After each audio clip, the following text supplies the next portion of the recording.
Hi, and welcome back to another video feature of the Immersion Handbook. Today I'm talking about theme parks and immersion, and giving a presentation on this topic at 2015 IAAPA conference in Orlando, Florida. So let me take you through some of these ideas about theme parks, theme spaces, and immersion. Good afternoon, everyone. My name is Dan Freese. I'm the director of Old World Wisconsin and a member of IAAPA's Parks and Attractions Committee. I'd like to welcome you. I have a few housekeeping details that I need to take care of before I introduce today's speaker. First of all, do we have any members of the media in the group? Any members of the media? Yes. And have you already checked in down at the media room? Okay, very good. Thank you. We are going to have Q&A at the end of the session, so please hold all questions until the end. And also, when you have a question, Bobby is going to be roaming the room with a handheld mic when it comes that time. So please wait until the mic is in your hand so that we can all hear your question, and so that Scott can hear the question as well. Please remember to evaluate today's session. I can tell you as a member of the committee that helps to select sessions for these expos. The input that we get from all of you in terms of the evaluations for sessions is extremely important. So please remember to evaluate the sessions, and also if you've done the online evaluation already, you know there's an opportunity for you to make recommendations regarding other topics that you would like to see explored in the future. So please feel free to write down anything that you'd like us to consider for 2016 and beyond. I'd also like to recognize and thank our sponsors for all of the education sessions, CUDA and Galassis. Pronounce that right, John? Close. And make sure if you came early and didn't get your badge scanned before you leave today, make sure that Bobby gets a chance to scan your badge. And then one last announcement, please visit the IAAPA Central Booth 3831 on the floor and drop your business card off to be entered into a drawing to win a mega gift basket featuring IAAPA merchandise. And while you're there, you can either join IAAPA or renew your membership for 2016. So I'd like to introduce our speaker, Scott Lukas. Scott has taught anthropology and sociology at Lake Tahoe Community College for 16 years, and in 2013 was visiting professor of American Studies at the Johannes Gutenberg University of Mainz, Germany. He's been recognized with the National McGraw-Hill Award for excellence in undergraduate teaching of anthropology. He's a recipient of the California Hayward Award for excellence in education. He has been named the Lake Tahoe Community College Distinguished Faculty Member for the year 2012, and is a Sierra Arts Foundation Artist Grant Program Award winner. In 2006, he was a nominee to the California Community College Board of Governors. He is the author of several books on the topic that he's going to be speaking about this afternoon, themed and immersive spaces. And I'm sure Scott will be talking about those as he goes along. And then he's also been involved in several documentaries and has been interviewed for publications including the Huffington Post UK, the Daily Beast, Slate, The Independent, the Washington Post, Financial Times of London, and Caravan, which is a publication in India. His work has been discussed in The Independent, USA Today, and Slate. He's a former theme park trainer and has worked as a consultant for Walt Disney Imagineering, Pixar, ABC. So please join me in welcoming Scott Lukas to the Okay. And again, thank you to all of you for coming out. I know you have other things you could be doing. There's a laser tag going on next door competing with. There's the one of my favorites, the mini donut machine that I keep standing in the line. I don't know if anyone go to the mini donut machine now. So I know, I never take an audience for granted. Your time is important, and I hope to make this a meaningful conversation. I'll speak around 15 minutes or so, and then we'll have at least 20 to 25 minutes for Q&A. And Q&A for me is where a lot of this stuff comes alive in terms of people expressing ideas, debating topics, engaging others in some of the work that we're all involved in. So as far as, let me get the mouse pointer out of the way. As far as the objectives today, I'll be talking about why immersion is so important in themed and immersive environments, theme parks, museums. We'll talk about a variety of spaces today. Second, develop an understanding why placemaking is important and how we can think about placemaking in theme parks and other themed environments. And then third, appreciate the ways in which immersion can be offered to guests in the variety of spaces that many of us are associated with. This is really going to be a key to my talk today, talking about the guest perspective and why we can never take the guest perspective for granted in terms of many of the spaces that we design, operate, or consult with or on.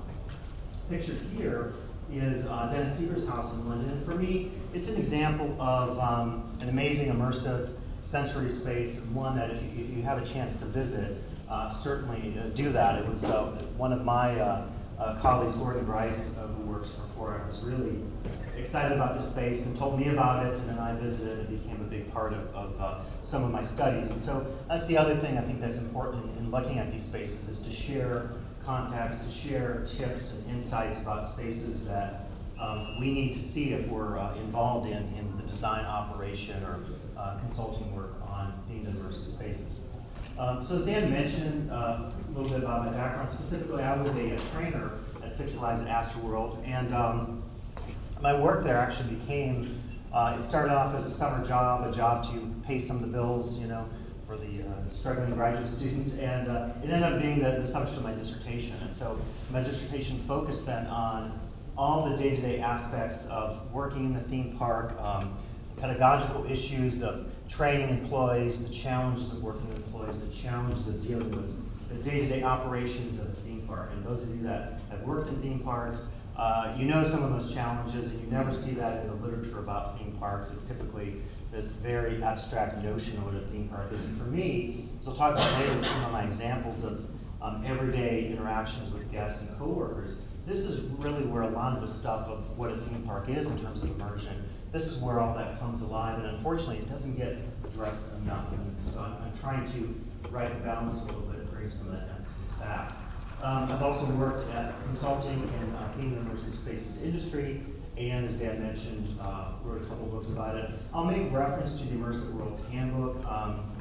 It's a book where I interview a lot of people from the themed entertainment industry, try to get them to provide their insights about some of the major challenges that are faced in terms of trying to create immersion, and what are some of the successful tips that we can engage with.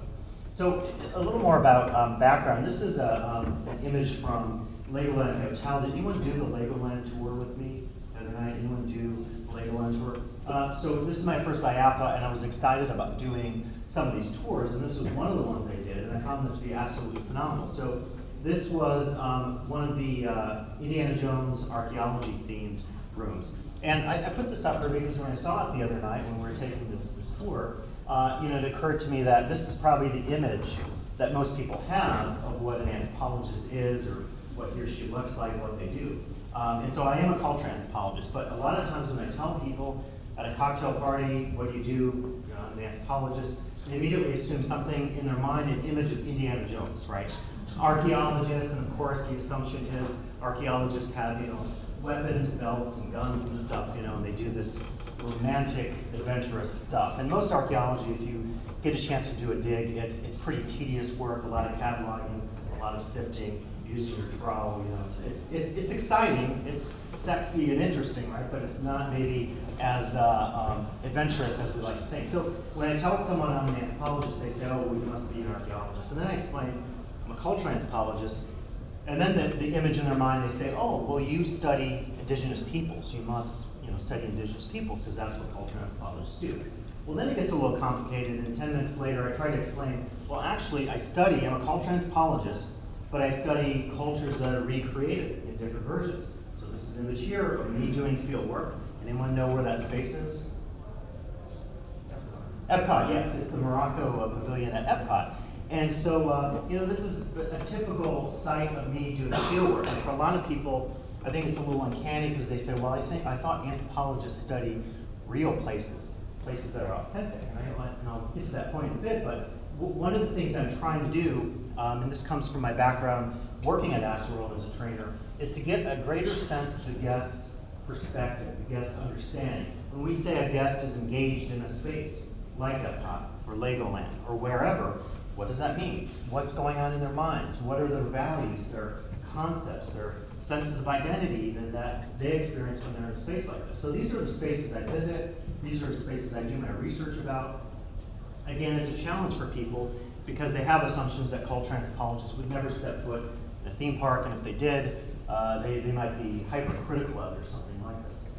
So that's kind of point one. The second point is, I think if anyone ever says to us, that a theme park is not an authentic space, or one of my favorites here, it's one of my favorite signs in the world actually, it's from the Paris Casino in Las Vegas, and I also study a lot of themed casinos, and obviously in Vegas there are so many. Caution, the cobblestone floor you're about to enter is a recreation of an authentic Paris street.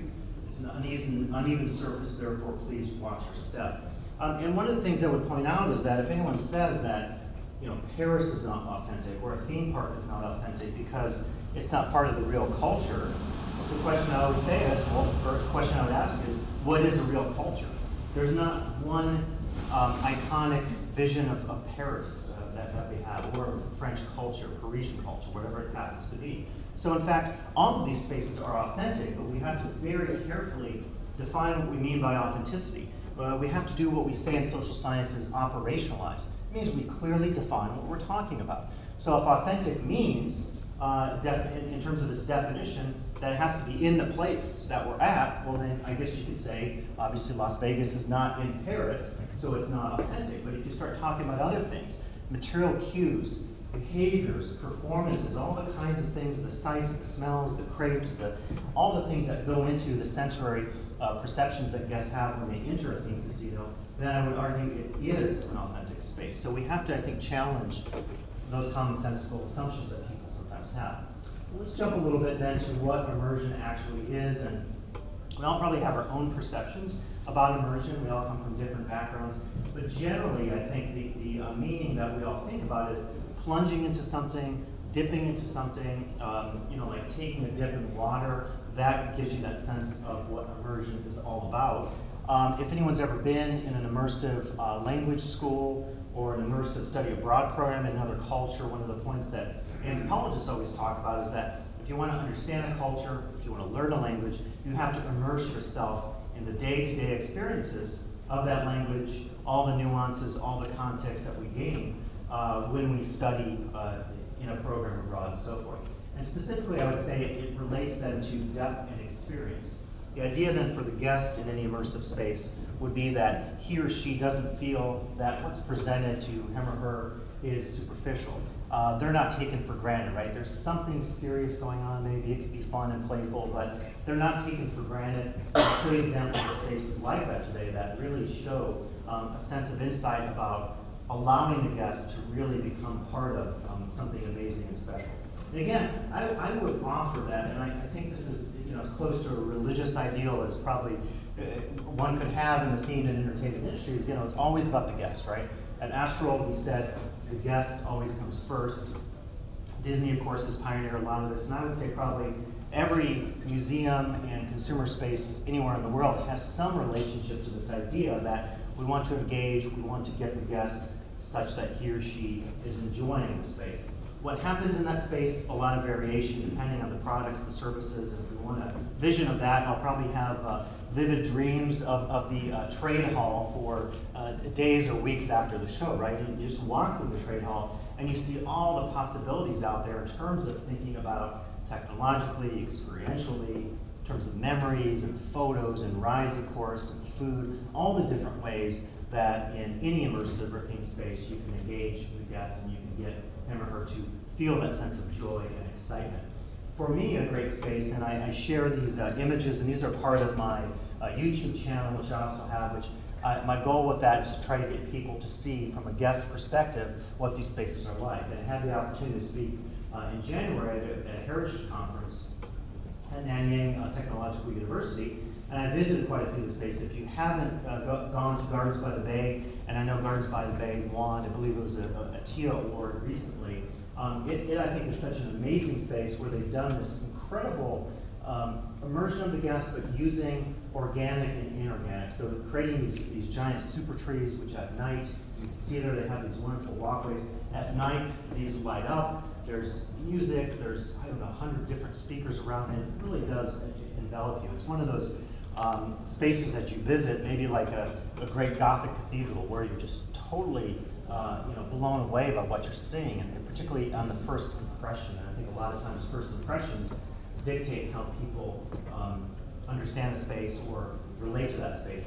Down at the bottom there, I was trying to think of some words that would describe a space like Gardens by the Bay. What would the guest feel? What would he or she say if they were describing that space to friends?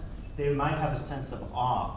They might have the sense of forgetting. And when I was there, it was at night, and I was just trying to make a quick trip there because I had so many places to see on my travel agenda, my research agenda. And I spent way more time there than I realized, because it was one of those like lost time moments where it's like, wait a second, this is so amazing. I'm not thinking about my watch. I'm not thinking about checking my social media feed on Facebook or whatever. So that sense of just being so wrapped up in the space that you're completely connected with it.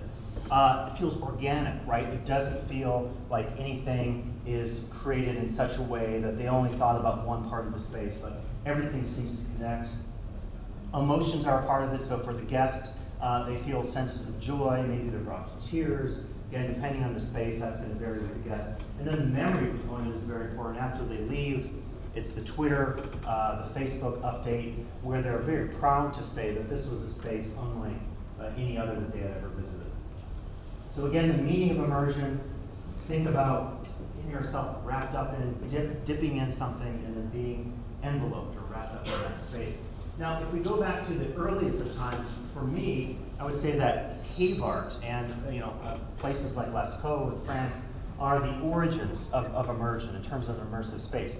Now, archaeologists are divided on the exact reasons as to why early human ancestors of ours painted these incredible pictures on the cave walls. And to this day, they've done a lot of recreations of these spaces, such as Lascaux too, which are incredibly detailed reproductions, and the purpose of that is to preserve, because of the degradation of the paintings that happened when people would breathe with the caves. So they've recreated these.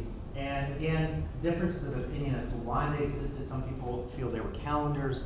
Other people feel that they were forms of sympathetic magic that allowed an early human hunter to have more success in the hunt if they painted one of those images on the wall. But I think the point about immersion here is that it's an enclosed space. There's symbols involved in that space. There's different types of symbols in different parts of the space. So you can easily make some analogies between this and a theme park today, a museum, in terms of the differentiation of different spaces and different symbolic and behavioral things going on in those spaces. So I think one of the important things to think about is that if someone is really wrapped up in a space, we start to talk about things like catharsis. And if we go back to Aristotle, catharsis refers to this process of strong emotion being released.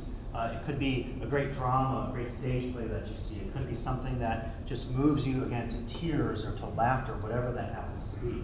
So that's the kind of, I think that's the ideal, probably what I would say that most spaces strive for. The suspension of disbelief comes from, of course, literature and a lot of other arts as well. But the idea is that you're reading that amazing novel, you're watching that stage play, and you forget about everything else, right? Even if some things are fantastical, like we'll talk about Harry Potter later and Universal, you basically accept that because you understand that you're part of a drama. You understand you're part of an aesthetic process, and it moves you deeply because you are able to suspend your disbelief while you're reading that book. Likewise, then, in an immersive space, you have that same feeling, right?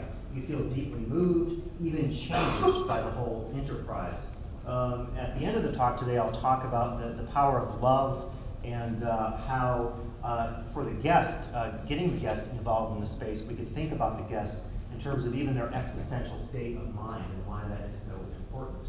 Now, I'll mention here a few limitations and challenges, and these aren't necessarily limitations. I think it depends on the operation, it depends on the space. On one of the tours in which Joe Rohde spoke at the other day, Animal Kingdom Lodge. Anyone else do that tour? A few of you? Okay, great. Yeah, it was a really great tour, like 100 people, 2 busloads. Someone asked a question at the lunch at which Joe Rohde spoke, and really engaging talk by one of the world's great designers. And they said, how do we do this, what you're talking about, but on budget? And I think that does, become one of the challenges, right? If you're a smaller space, when I worked at Astroworld, we were dreaming big, but sometimes we had to implement low just because we were the smallest Six Flags park, and we didn't maybe get the capital investment that we would have liked. So there certainly is an opportunity to deal with some of these challenges and to persevere and so forth.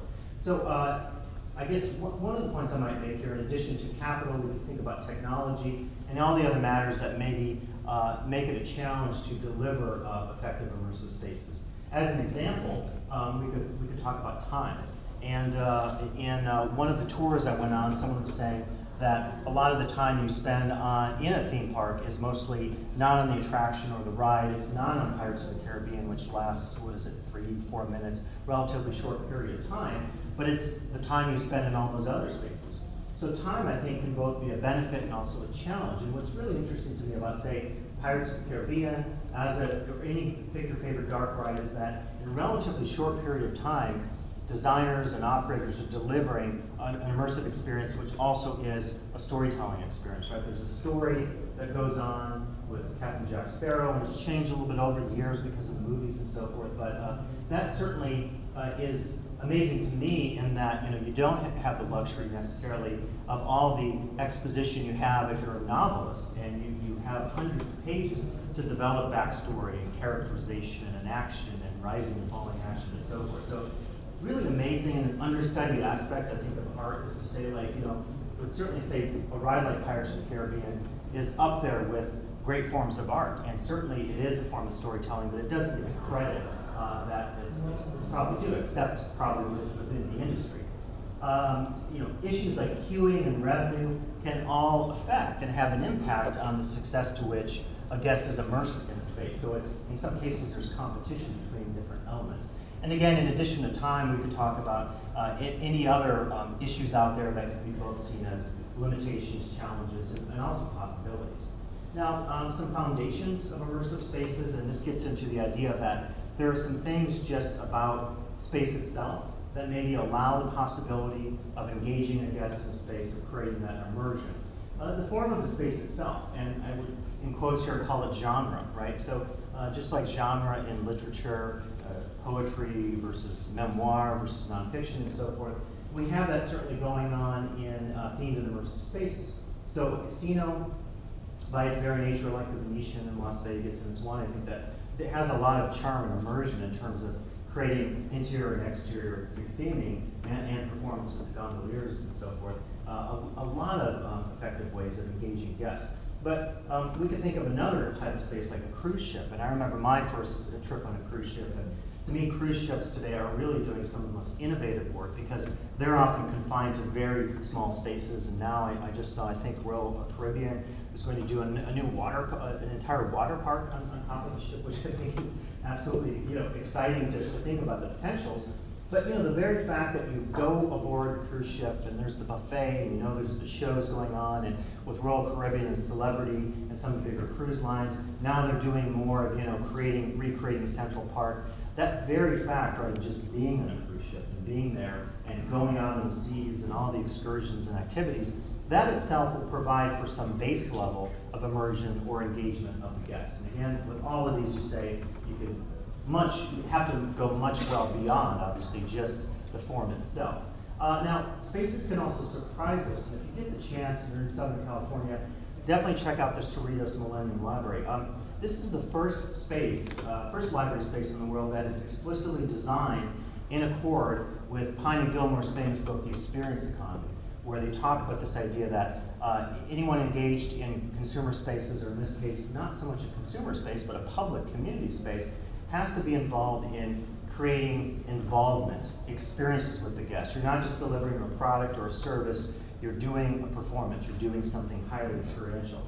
And for me, and I knew about this, so it wasn't a total surprise, I sought it out because I heard it was amazing, and indeed it was. You know, I was shocked to see some of the things I saw inside the library. Aquarium, they have a whole Main Street area here. They have separate themed areas, Art Deco on this side and Future on the other side, and sculptures inside and outside.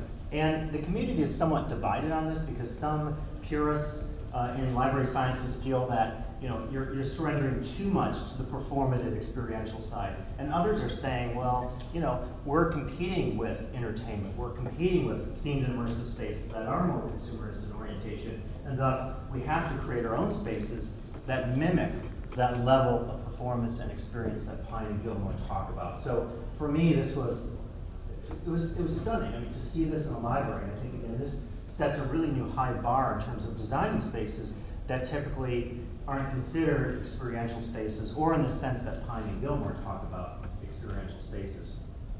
Now, another foundation of immersion is the brand itself. And if you go to famous places like REI, you have certain expectations that you bring to that space, and just by knowing that it's an REI, or again, a Disney theme park or a Universal theme park, you know that that's going to involve certain things, certain characters, certain principles. Apple is another one, my iPad on the floor here, certain values that we associate with that product. Again, that's a potential foundation to have from the get-go. And at the Legoland Hotel, the tour, which I did the other day, I asked a question. I said, it's very interesting to me that you have a product that kids and parents know about from the beginning, before they've come to that space. And so in a sense, what you could do, and I'll get to this later, you can build on that before, during, and after their visit. And I'll call this the life space later, because it suggests that it's no longer that you go to a theme park or a mall or the Polaroid photo bar in Las Vegas, and that's the extent of your visit. Your visit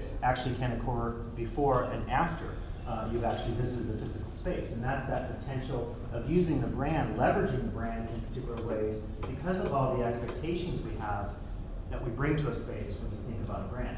On the top here, I have the Bikini Berlin from one of my research trips in Berlin. And this is a very interesting shopping mall. And this is one of many. I actually have both of these profiled on my YouTube page, so you can take the walkthrough and listen to me and some of my comments and a few insights. I don't know, not always, my complaints about these spaces as well. I try to give an honest appraisal.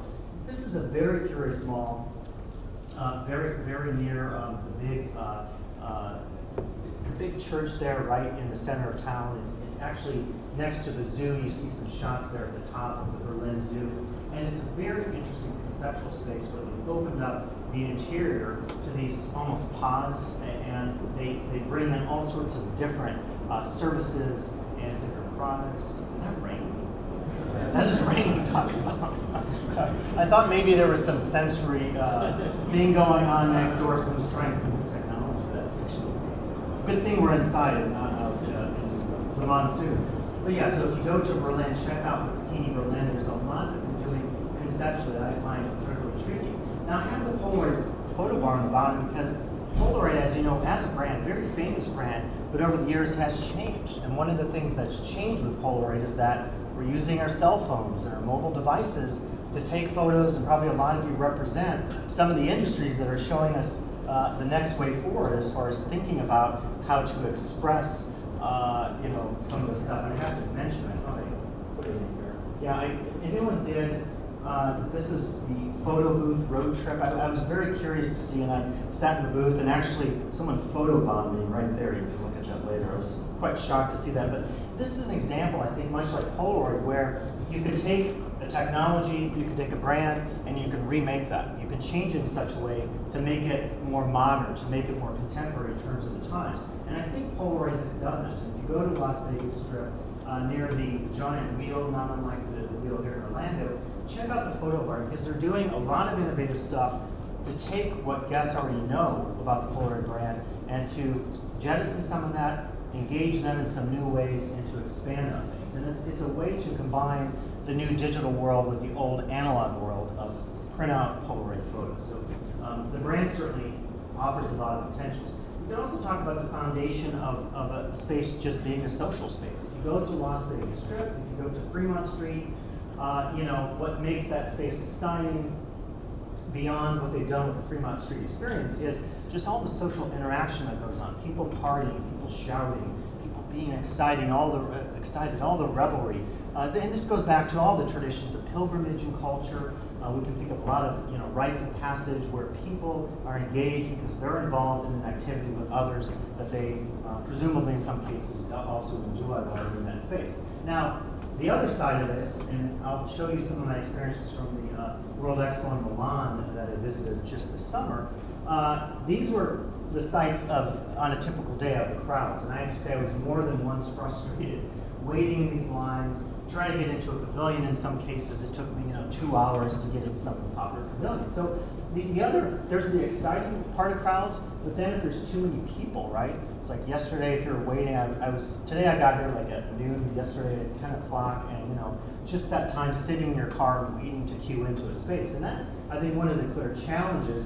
But designers, of course, are doing more and more to make even the queue line experience part of the story, to make that part of the immersion. Expedition Everest has a really amazing queue line.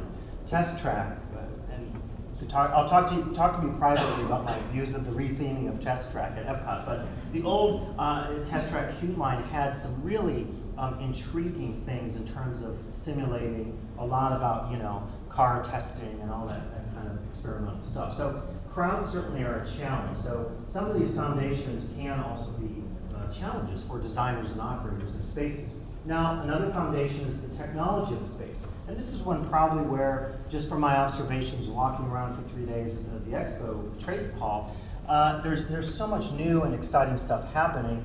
And my question always is, I'll jump to the point there at the bottom of the slide, I worry that with some of this technology, it's going to be technology for technology's sake, and not technology for telling a story and immersing the guest. And one of the things I encountered while I was at the Expo in Milan was some of the pavilions, and I'll show you a shot of that in a second, had apps. And I think a question that I've always had about this is, okay, I get the point with the app, you can engage the guest in some new ways, particularly those of you from the world of museums, you can give that guest more information, we can embed QR codes, we can do a lot of really unique stuff, and that certainly is a benefit to the guest. But what if after they're in your museum, and after that they're, you know, checking their Facebook feed, or they're putting something on Twitter, or, you know, there's a football game on and they're watching that, because a lot of the commercials for mobile media are focusing on this idea that you could be at a theme park, or you could be at the Louvre, you could be at a museum somewhere, and you could do all this while you're there. But then the question becomes, is that affecting your experience with that space? And I would say yes, in some ways it potentially could. So my point on this is it has to be, I think, for telling the story, engaging the story, not just, you know, using that technology for the sake of technology. Now here's one curious way that I think it worked, and again from my experiences in Milan. So the Germany pavilion was one of the most exciting pavilions that I experienced. They did something quite innovative called a seed book, and a seed book was a piece of cardboard about this size. We folded it. And the idea behind it, well, when you first enter the space, and I like this because there's that sense of mystery, and I talk about in one of my books that mystery is a great component that we can use to engage guests in a space. All that expectation and lack of understanding of what's coming next can be really exciting for telling the story. So what happens is you get this piece of cardboard, you open it up, it has a white sheet of paper, and there are nodes kind of on the exterior of this, but you don't really know what these are for. And then you get into a room, and they tell you, here is what is going to happen with your seed book. And then when the guest gets into the space, and you can see my camera there, I'm trying to capture some of the video. Again, on my YouTube page, you can watch some of that video about. But what happens is these projections, I don't know how they do it, but the projection system projects basically a virtual book onto this white piece of paper on the cardboard, and then you can interact with it in two ways. So you can flip it, and that flips a chapter, and then there's another way, I think, if you move it up and down, that like scrolls the page. And what I thought was innovative about this is there was an organic nature to the design of the book, so it looked deliberately, I think, more like organic plant matter than high technology like a cell phone. or a mobile device, and it got the guest away from his or her own mobile device. Again, I think that could be a challenge in a space if everybody has their cell phone, everybody's doing a post, everyone's taking a selfie, and I realize what Universal, Disney, a lot of parks now are banning selfie sticks because I think they feel that that is directly competing with that immersive experiential space that you're trying to develop for the guest. So the Germany Pavilion, I felt, and I just show you one shot of this, but throughout this space, they engage the guest with these sequels, and they're quite curious, and I think very intriguing and immersive. When we get into the issue of how to think about engaging a guest in a space, I often talk about how we can't assume that there's one monolithic guest out there. We can't assume that everybody is the same when he or she comes into that space. And an example of this would be, we could look at any of the fine Imperial War museums. This is the one I visited was in London years ago. And specifically the Blitz experience, which is a very immersive experience that tries to get you right there in experiencing, being in the bunker and all the sounds and the smells and flashing lights and all the sensory things that are going on that attempt to recreate this very harrowing experience. But the whole point would be that, if you were a veteran experiencing this space versus a non-veteran, right? Your own background might affect how you understand this space, how well you can engage with this space. If you have very negative experiences with a particular type of situation, context, point in history, a memory, whatever, that can push the wrong buttons or potentially the right buttons, depending on the space that you're visiting. Now, the flip side of this is it would be impossible for a designer to consider every possible viewpoint. The exception would be, I noticed with a lot of the technology in the trade hall, that there's more customization going on. So you could have a video screen or video walls, and I saw a lot of this at the Expo in Milan, and you can introduce new content. Kind of like with the old choose your own adventure, the old time hyper books or hyperlinks, right? You could flip to the back of the book and then you could have a different experience. I think with media, customization, technology, you can personalize some of this, and I did witness some of that at the Expo, where you're seeing 160 or more different pavilions, all with different approaches and foundations and technologies and opportunities for immersion. So it's impossible to consider every possible viewpoint out there, but one potential is to customize, or a second potential is to leave things open. And my reference here would be the work of the novelist and semiotician Umberto Eco, who wrote this book, The Open Work, and the basic idea behind it is that, and it's not always one or the other, but he talks about two main types of writing or forms of art. One would be called a writerly text, and he's talking about text, but I apply this to spaces. So a writerly text means I write the book, and I determine all the meanings for you, the reader, and there's very little, opportunity to take a different view of what I've written. Now, readerly text is quite different. You leave things open. There's opportunity for the guest in space or the reader in the text, in the novel, whatever, to decide some own interpretation, some different interpretation. It's like if you're watching a great art film, you watch, Tarkovsky's Stalker, or some great art film out there, and you say, what did that part mean? And you talk to your friend, and you say, I don't exactly know. It's kind of confusing to me. And that's a big difference, say, from a film where everything's determined for you, a classic action film, where you know the ending, the bad guy is going to be killed or whatever. And I think the open work suggests that maybe we can leave more of the meanings open in a space, particularly as we try to engage that guest and not take him or her for granted, and also, as I will get to at the end of the talk today, to try to really connect at an existential level, or what I'll talk about with the ethos of love, and specifically Kevin Robertson's notion of the love mark. So quite a few themes here I'll play off of in terms of the guest, and I think another key is to say we shouldn't underestimate the guest's knowledge or experience. A lot of the critical writing on theme and consumer spaces is very unable, I think, to understand that there isn't, again, one monolithic guest. Everyone experiences Pirates of the Caribbean in a different sense. Everyone's going to have a different experience when they walk in for the first time, as I did a couple days ago, into the two, Wizarding World, Harry Potter theme lands at Universal. And so I think it's unfortunate when people take the guest experience for granted. And again, this could be a designer, it could be an operator, it could be a critic, it could be a journalist, anyone who studies these kinds of spaces that we're all engaged in some way. So I think it's important then in the design of space and immersive experiences, not take them for granted, our guests, to not actually assume that they're too stupid or too ignorant to understand something. And again, the analogy, I think, to art film or more complex forms of aesthetics is very key.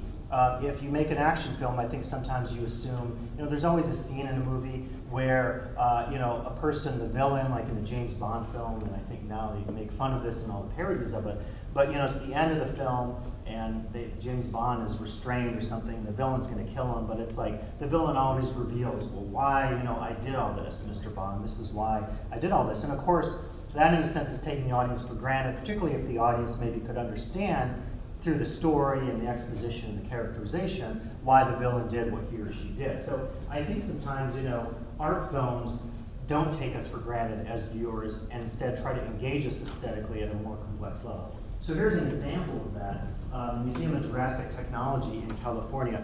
And it's one of these spaces that, along with Dennis Seaver's house that I had at the beginning, that kind of defies what I can actually call it. It's one of those where I'm scratching my head and sort of saying, like, I don't totally get it, I don't totally understand it. And I think in some ways I appreciated it more because I didn't feel like it was very simple to even comprehend what was going on. The basic principle behind this is that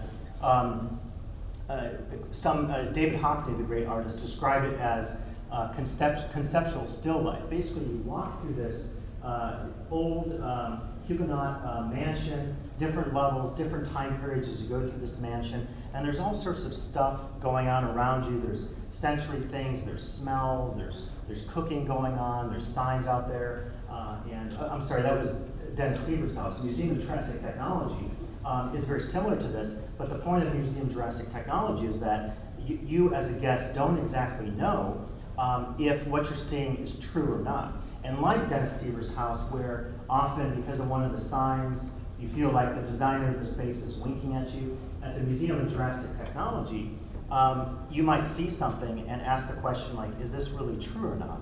And if you leave the museum and you try to research some of the things you learned about at the museum, you actually discover you can't find anything about that in any book or on any website.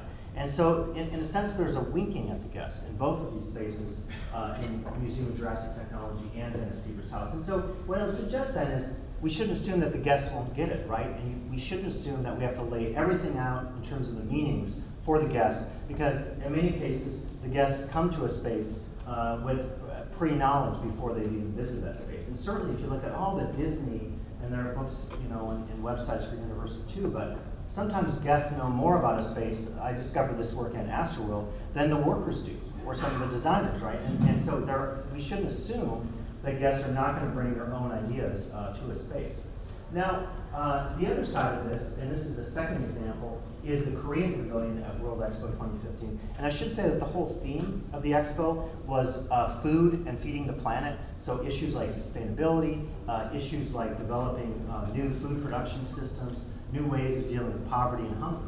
And so South Korea did a very innovative approach, and they took what I call a reflexive approach. What they asked the guests to do, and you can't see that sign there, but it's basically asking, what can you do about the situation in the world? They were trying to create throughout the space an emphasis on every person who entered that space on thinking about his or her own complicity, his or her own sense of involvement, engagement with issues of sustainability or environmentalism, or his or her own lack of engagement with some of those issues.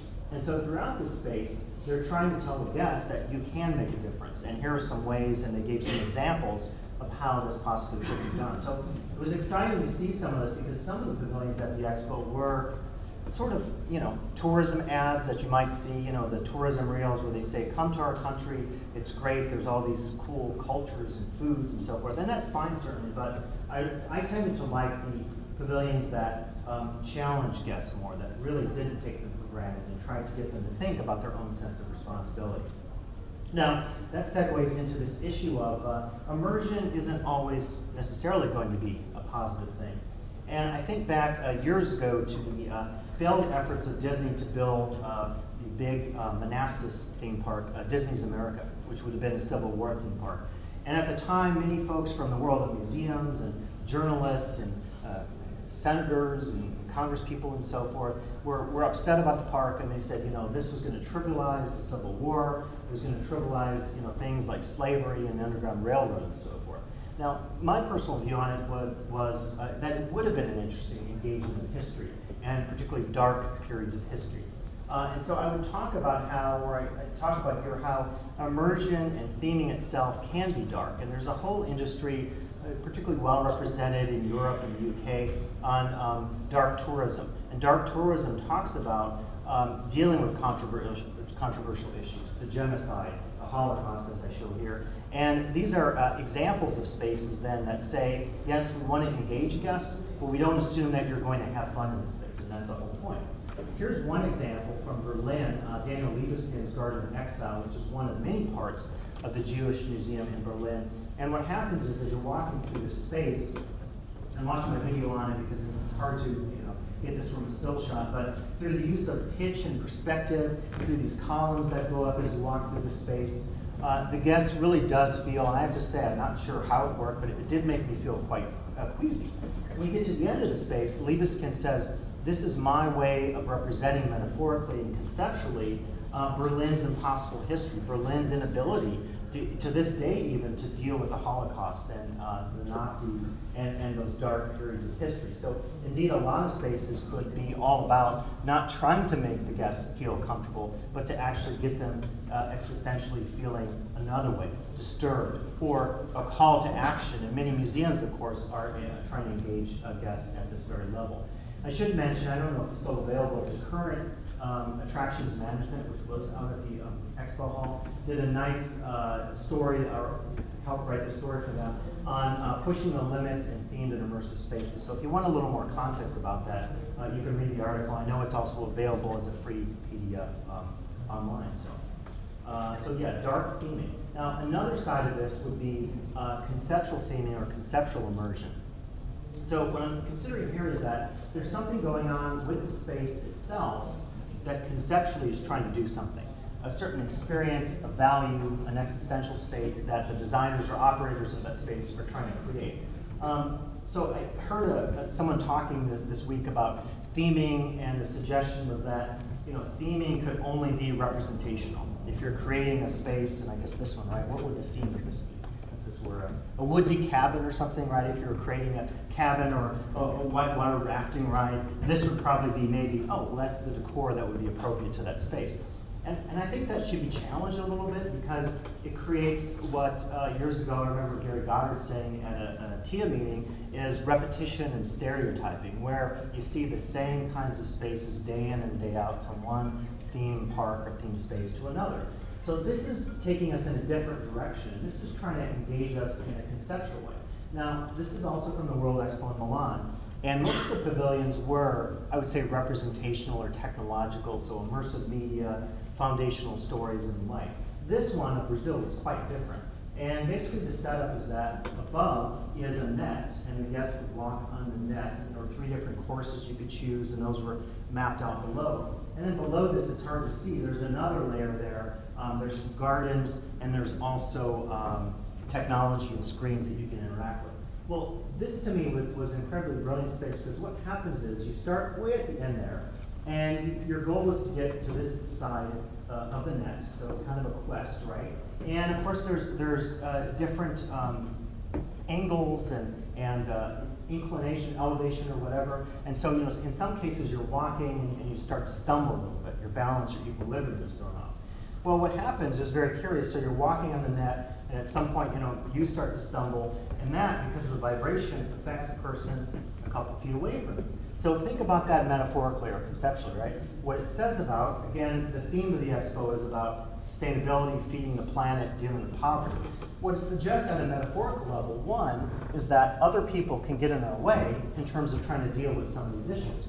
So if you're really committed to environmentalism, at your place of work or in your community, and other folks are not, and they're actually doing things that are counter to your environmental principles, that can throw you off your way.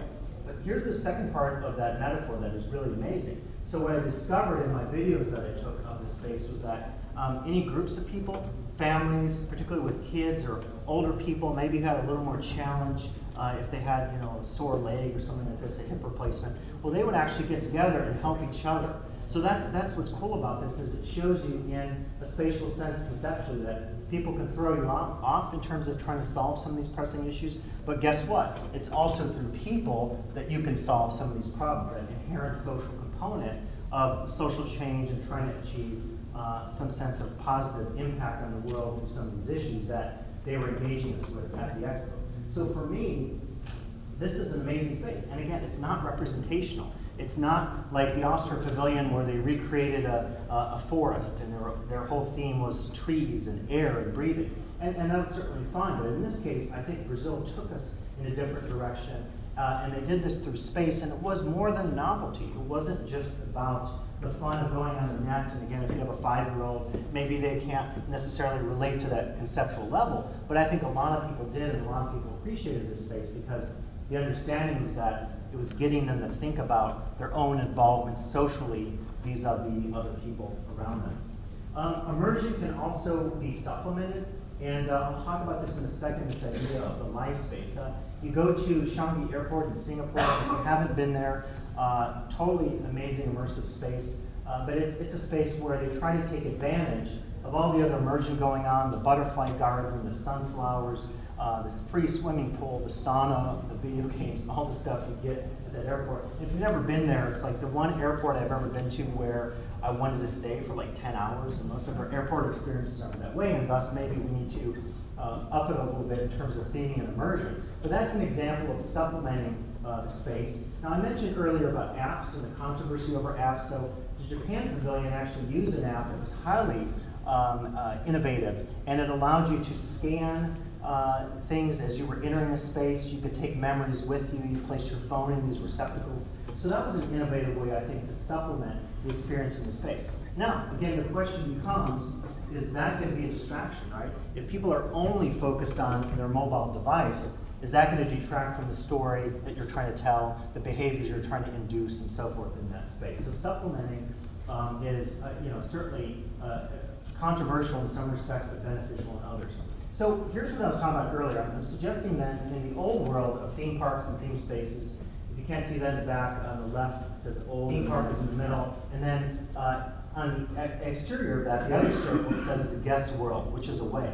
And so in the old days, the idea was, you would come to a theme park or you'd come to a museum, and that's when the immersion took place. It took place when you were in that physical space. When you left, sure, you had some photos, you had some memories of that, you talked about it, you shared experiences with, friends and so forth, but for the most part, the immersion ended. I'm suggesting today that in the world of life space, the immersion is always going on potentially. We're talking here about connecting time, connecting space, connecting meaning, connecting experience.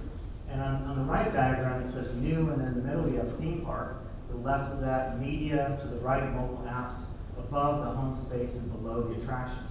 And so the idea here is that the flow is going on at all times. And the notion is that when the guest leaves the theme park, or before he or she comes to the theme park or the museum or whatever that space is, the immersion is continuing, right? So you can think about new apps, new technologies that allow the storytelling to continue.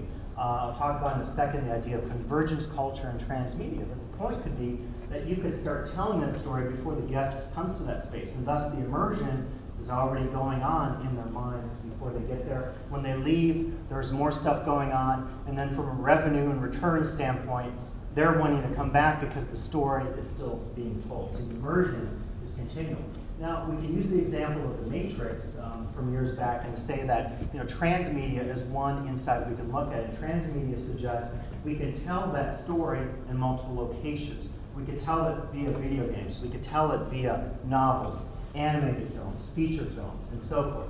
And I think that same emphasis then has to be, and of course it's happening, right? If you just go in the trade hall, you see a lot of this stuff going on, but this has to happen because by continuing that storytelling before and after the guest comes to a space, you're creating potentially a greater sense of immersion. And all you have to do is go to the Wizarding World of Harry Potter, and I was amazed to see all the wands and the kids with the wands, right? The excitement there about the wands, part of that is, of course, because of J.K. Rowling and what the kids experienced with the books and all the other merch and all the other stuff that goes into a successful franchise that can be leveraged across multiple delivery systems. So this is kind of getting to the end here, talking about then some keys to immersion, looking at the insider's perspective. And again, the anthropologist would say, if you want to understand a culture, you have to understand how that culture is for the people who actually live in that culture. So for me, And we call this the emic perspective. It comes from phonemic, and it just means how the people in that culture experience that culture versus the outsider who doesn't understand all the cues and behaviors and values and symbols and meanings of that culture. So the question I always ask is, what is each guest experience of a space or attraction like? And so this is a very complicated issue. Again, the social critics get it wrong if they're just saying everybody who goes to this theme park or this museum has the exact same monolithic robotic experience. It's simply not true. And anyone who's worked in themed immersive attractions and so forth will understand this, right? Every guest is different, and you have to appreciate that difference instead of assuming and taking that guest for granted. In terms of quickly, here's some keys to immersion. Of course, theming is an example of one way that you can potentially engage the guest in greater senses, because theming is a form of visual, three-dimensional storytelling. I think what Disney did with Cars Land is absolutely amazing, creating these vistas and these thresholds in terms of taking a park that maybe had some challenges and making it that much more exciting by retheming it for the guest. Yeah, I inserted a lot of this because what always happens is I come to a conference and I discover new things and new insights, and this is an example of it where I went to the 2 theme lands at Universal, Harry Potter, and I found it absolutely marvelous. And I have to say that the alley they created in one of these theme lands I thought was absolutely amazing, because what's going on here is you're creating a space that maybe doesn't have a direct utilitarian purpose, but it allows the guest to get lost in that space, discover things for him or herself. And this is an example of one of many storefronts where things are moving and kids are using their wands and monsters are doing things, and it's really exciting. I think just the level of theme and variation that they created in both the theme lands and also with the train journey that has a different story depending on which way you're going. Another side of this is design focus, and anytime a space is created, you can think about how that design itself maybe will benefit or in some cases hinder the ability to immerse the guest. This is one of many pavilions here I have included today. This is a slow food pavilion at World Expo in Milan by the Swiss firm Herzog de Milan. And they conceptually wanted to use this particular design, a very minimalist design, because they felt like slow food itself connoted something quite different from, say, McDonald's, which, interesting and ironically enough, was just about 100 yards opposite of the slow food pavilion. And indeed, in the Italian press during the run of the expo, there was a fight between the slow food folks and the McDonald's folks. They were sort of having this moral, ethical battle during the expo. But when the architects created this space, they said, we want it to be minimalist and sparse. We want it to be natural. And guess what? After the expo, they took this down and they repurposed it in spaces where people needed some help in terms of not having, appropriate living conditions. We can also talk about the senses. I dedicate a chapter in the Immersive World Book to the brand and the senses. This can allow you potentially to have greater immersive appeal of a space. And if you can't read that, basically, I'm talking about a space like in Venice where there are these different frames. There's frames of all the senses: hearing, sight, smell, and so forth. And of course, if you engage the guest with a number of these in a multi-sensory sense, there's a possibility of greater immersion of the guest. And I have to, you can't see this too well, but I the other morning rode this ride, and I had to put all my stuff down, and it's one of these that flips you around and so forth. It's one of many new technologies that I had a chance to interact with in the expo hall. And towards the end of the ride, this was like a roller coaster, and there were some water areas. Things started spraying me, and I got off the ride and I said, "Did that spray water on me?" And the guy said, "Yeah, it did." And I said, "Wow, that was pretty amazing. I didn't expect that." So that's something where I think sometimes you have these genre breakers, and I'm seeing more and more of this with new attractions, where you're not expecting that sense to be engaged, and it gets engaged. And so that's, I think, one of the many possibilities out there. We could also talk about trying to create more holistic experiences for guests. Disney's Animal Kingdom, you get transitions between spaces in various senses. And that's another way to create this entire holistic appeal of the space. It's not any one space, it's all the spaces combined. And I mentioned this earlier, but the point is a lot of folks are talking about how you maybe don't spend as much time on Kilimanjaro Safari or some of the other rides at Animal Kingdom, you spend a lot of time in the theme lands, even going to the restroom, doing utilitarian things, and thus the entirety of the space needs to be what you could call here a total immersive experience. I suggested that the total immersive experience would be one in which the guest feels something that was thought to be impossible, a world in which every detail, every symbol, and all the senses and experiences, the nature of the space itself, have a sense of completeness, consistency, and authenticity. And maybe it's impossible to achieve, right? Maybe it's like trying to have the perfect game if you play sports, or to have the perfect book that everyone's going to love. Maybe it's an ideal that's impossible, but it's a bar potentially that could be reached if you think about the entirety of how you do theming or immersion in the space. I mentioned the Germany Pavilion earlier, but one of the things they did there was really interesting. They used storytelling. They actually created immersion in the space by making these characters. And each of these characters represented a different part of the German countryside, different ethnicities, different backgrounds, different cultures. And that was one way I think that they engaged people in that space, was to be able to say, you can relate to characters. As we get close to the end here, you can think about the willingness to change, and I always come back to Disney's quote about Disneyland will never be completed.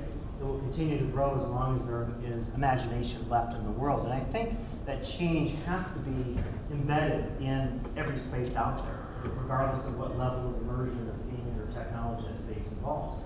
Because the industry changes, right? And as the industry changes, you have to think about doing things like DCA did with Cars Land. How can you retheme it to make it more exciting?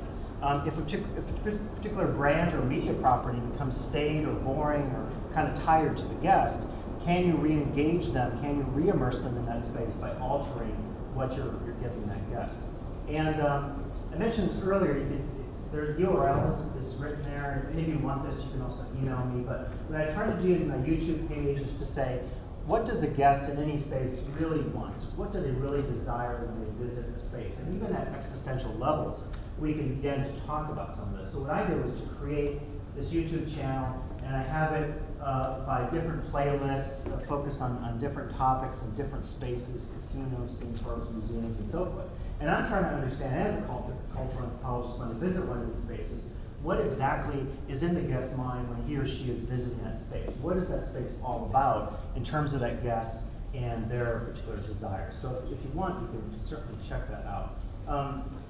Again, I would offer that research is very key and very important for any space. And whenever I'm visiting a space, as I did here at Universal, I got my GoPro out and I'm trying to look at what exactly is going on in the space. And so it's very important, obviously, to study not just the spaces, like if you're creating a new theme park or museum, you might go to a place that inspired you to recreate the place.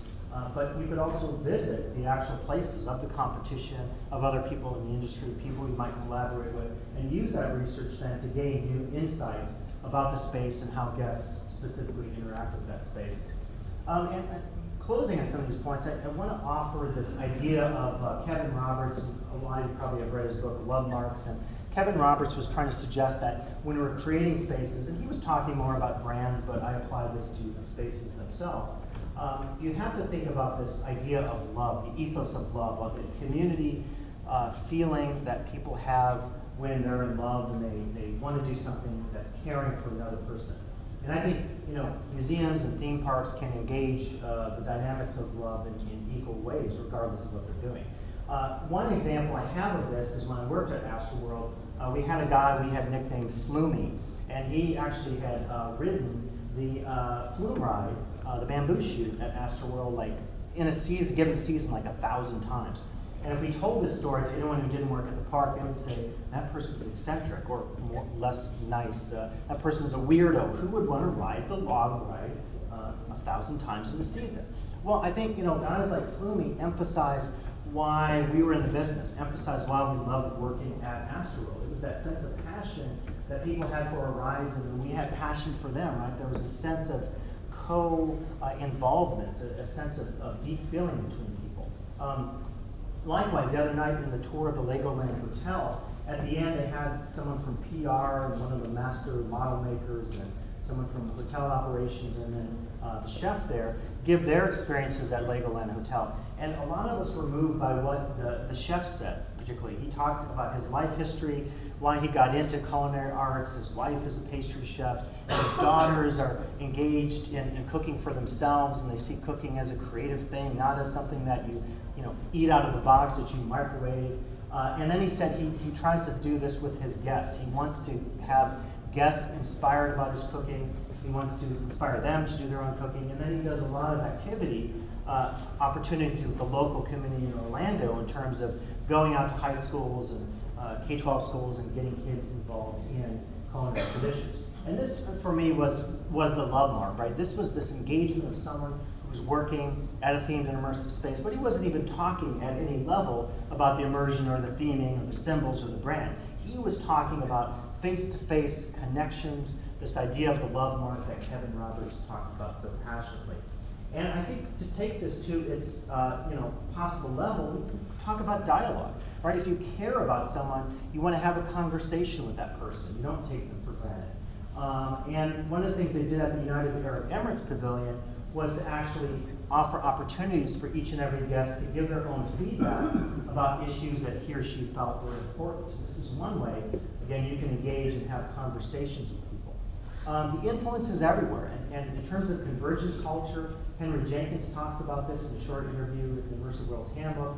We're talking about more participation, more collaboration. So the old days of media being something, or a theme park being something that we passively engage with as a guest, as a reader, as a consumer, that's gone by the wayside. In place is active participation, active dialogue between members of sharing and members of community of different brands, of different media forms, and of spatial forms in terms of theming and immersion. And again, any of the informal and formal conversations we have today at the trade show, on a bus ride out to one of the education tours, those are opportunities to engage in this convergence and participation and dialogue that can take place. And I would suggest in closing today is that we can think about how the conversation that we have as people who share our own insights, in some cases we have differences of opinion, but we debate this stuff, but we think about collaboration, and then ultimately that leads us towards change, right? So the guest can be considered as a powerful change agent in terms of thinking about how we react to theming and immersion. And then likewise, we can also have a positive impact on that guest and change their perception of something, kind of like Chef at Legoland Hotel. And I would often say that, when we use the metaphor of love, and I think Kevin Roberts does a great job of this, we're not saying love is an easy thing, and it's not the sappy stuff on a card, the easy verses and so forth. If you're in love, or if you've ever been in love, you realize love is deep, love is existential, love can be very painful, right? Love, I think, is so amazing because it's not just a simple thing, it's complex, it's deep, it's immersive, if you will, existentially. And love requires that the parties in that relationship change. You can't always have it your way, and if you're in love with someone, you have to change for the sake of that other person. So I'm not using this as an easy metaphor by any means. And I would suggest is that as you share in this conversation and collaboration, you can share insights between the different industries here. I was at a conference once where the theme park people literally sat on one side of the room, and the museum people sat on the other, and they were at odds, and they were like, "You're not doing it right." The other group was like, "Well, you're doing this wrong," and so forth. And to have that dialogue, and then extend that dialogue externally to the guests, researchers, external agencies, journalists, and the like, community members who also have something to say about theming, immersion, the industry, or whatever. So conversation, collaboration, and change. And I close on this slide, and this is actually the last page from the Immersive World's Handbook, and it gets more to that idea of changing people's lives and love, and the ethos of love and the love mark. And this is a picture there of Florida Celebration Health, and Celebration, as you know, as a community, has gone through some significant changes over the years. But one of the things they do is they theme their palliative research or palliative medical areas, which are the areas that have kids with terminal diseases or life-threatening diseases, and they try to make the space more comfortable. So they take the MRI machine and they turn it into a sandcastle.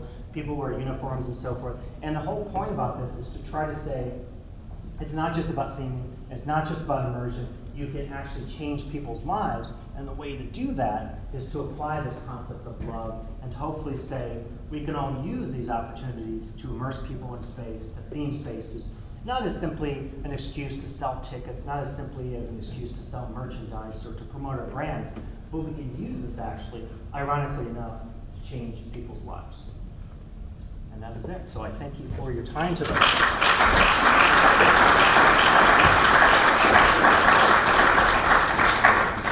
Okay, I think we Yep, questions? Bobby's over here with the mic. If anybody's got a question, just raise your hand and he will find you. Any questions? Oh. Hey, thanks.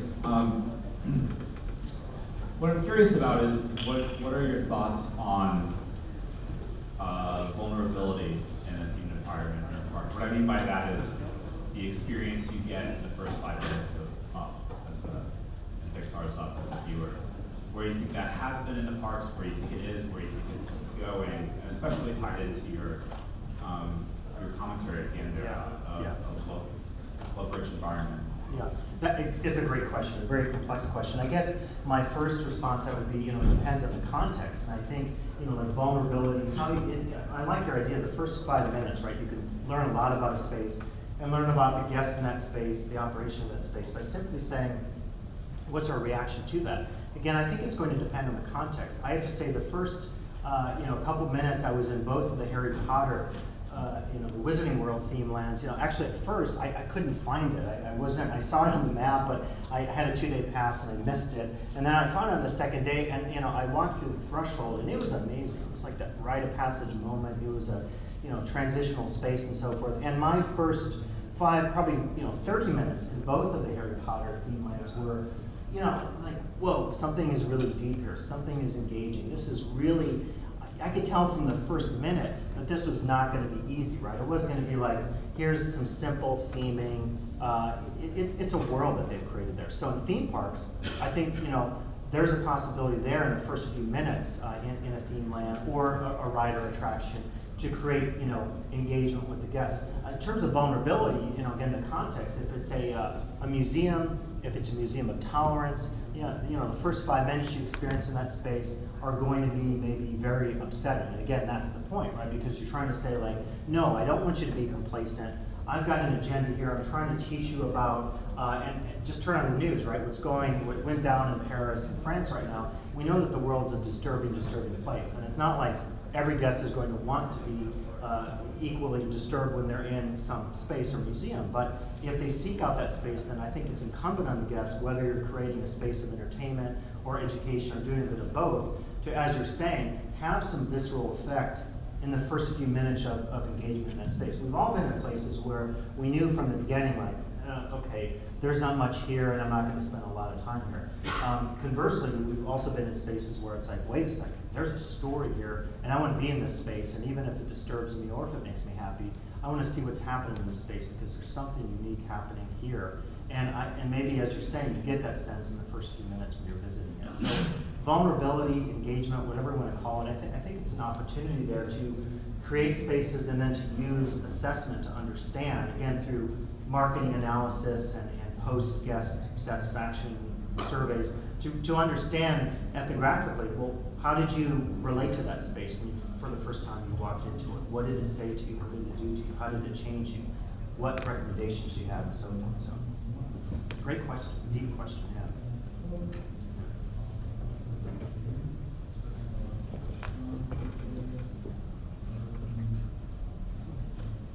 I think Bob's bringing the mic down. It's a big room. Yeah, I have a question that probably doesn't have an answer, but I'd just love to get your opinion. Yeah. So, I mean, we work in spaces that have a narrative, thread, especially an attraction or something like that, you can tell a story, in a narrative path.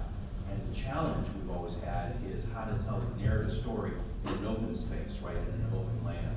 I'd just like to get some of your insights if you have for that. And when you say open land, like what, can you get a little deep more? Just basically an open space. Let's say Disney's are built like in a hub and spoke system, or if you enter into a fantasy land where you basically go any direction, look in any direction. Yeah. So telling a narrative story in that space tends to be difficult unless you are channeled very specifically down an alley or down a pathway. Yeah. So, but we always thought about, you know, if you're in a space, an open space, can you actually tell a narrative story? Yeah, that's a great question. I think you're right. I mean, the answer would be hard to come up with, but one of the things I gained from Joe Rohde's talk about Animal Kingdom, he said, you know, you have to begin with like a value statement or a mission statement initially to say, you know, we want to stress in the guest conservation. So can we try to express in some different nodes, some different attractions or places in the park, the ethics, the ethos, the feelings of conservation that we want the guest to experience. So that's probably one possibility, is to say all of these can somehow relate to that core opportunity.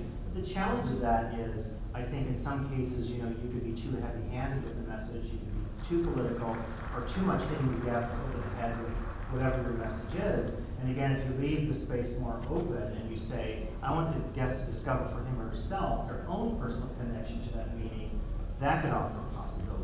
And the World Expo, I think, was an example of that. It was open because every pavilion had a different design and a different take on the overarching theme of the expo, which was feeding the planet and dealing with sustainability. So we have time for one more question, and then hopefully, Scott, if you're able, you can Oh, stick yeah, around, of course, and anybody please. that wants to come up and Yeah, talk a little bit absolutely. more about this topic can do so. Yeah, Scott, kind of the roots of the industry, starting with Disney, where the immersive lands kind of were, the immersive worlds were the e-ticket attractions.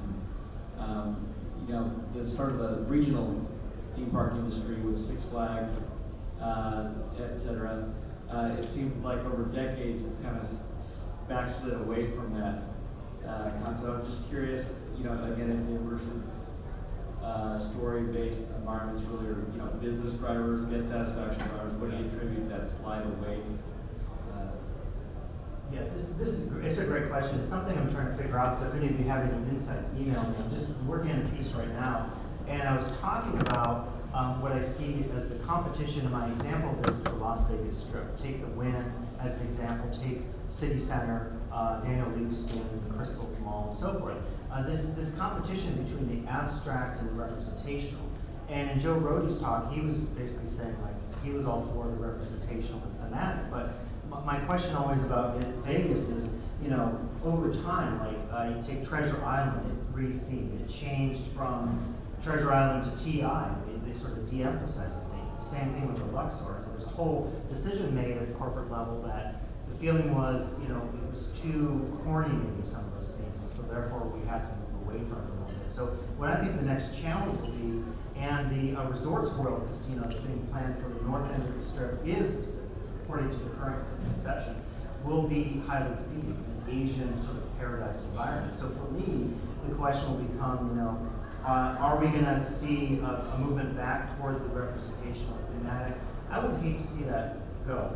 I don't think everyone wants to see the same abstract, you know, sort of very high-end spaces, casinos on the Strip that lack a clear theme, because theming, I think, is an opportunity for guest engagement. It's a way of telling a story, and it's a way of differentiating yourself from the competition. It's going to be hard if every casino is going to have that same look, moving away from theming, moving more into that abstract kind of architectural design. So that's a hard question. I can only imagine, though, that we'll see a revival of theming and more representational space in the future. So thanks for your question. Thanks, Scott. Again, thank all of you for attending. I forgot to mention at the beginning that Scott's PowerPoint presentation, along with all the PowerPoint presentations from all the sessions, will be available on the IAAPA website on or shortly after November 24th. And Scott mentioned the article that you wrote for Attractions Management Magazine. I know there are copies of this available at IAAPA Central, Okay. right in the center of the trade show floor, so if you want to pick up a free copy. And then several of Scott's books are available, not for free, No. but at the IAAPA bookstore down on the lower level. So again, thank you, Scott. If you have additional questions and want to stick around, I don't think there's another session in here, so as long as Scott's willing Yeah, to sure. just stick around and answer questions, we'll be here. Okay, Thanks thank you again. all for coming, and I have information.